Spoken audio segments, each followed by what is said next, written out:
इथून सांगलीत कृष्णा नदीकाठच्या शेतात महाकाय मगरी फिरतायत। पाणी पातळी वाढल्यामुळे मगरी नदीपात्रामध्ये आल्यात।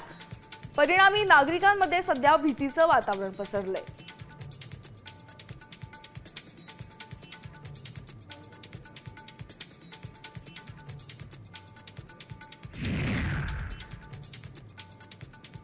सोलापूरमध्ये भीमा नदीच्या पाणी पातळीत वाढ झाली आहे। सर्व बंधारे पाण्याखाली गेलेत। उजनी धरणातून भीमा नदी पात्रात सुमारे 1.5 लाख क्युसेकचा विसर्ग सोडलाय। भीमा नदीकाठच्या गावांना सतर्कतेचा इशारा दिलाय।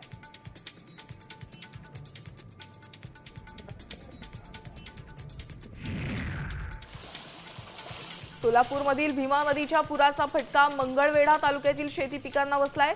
नदीकाठच्या अनेक गावांतील शेतकऱ्यांच्या पिकांमध्ये पाणी शिरल्यानं नुकसान झालंय, तर 1 एकर केळीच्या बागेचं मोठ्या प्रमाणात नुकसान झालंय।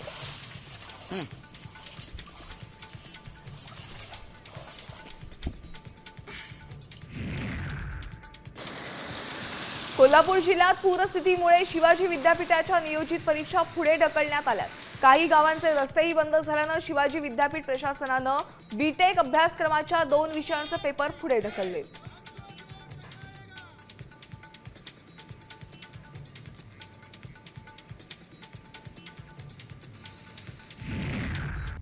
आता isakal.com आहे देशातील नंबर 1 ची मराठी न्यूज वेबसाईट।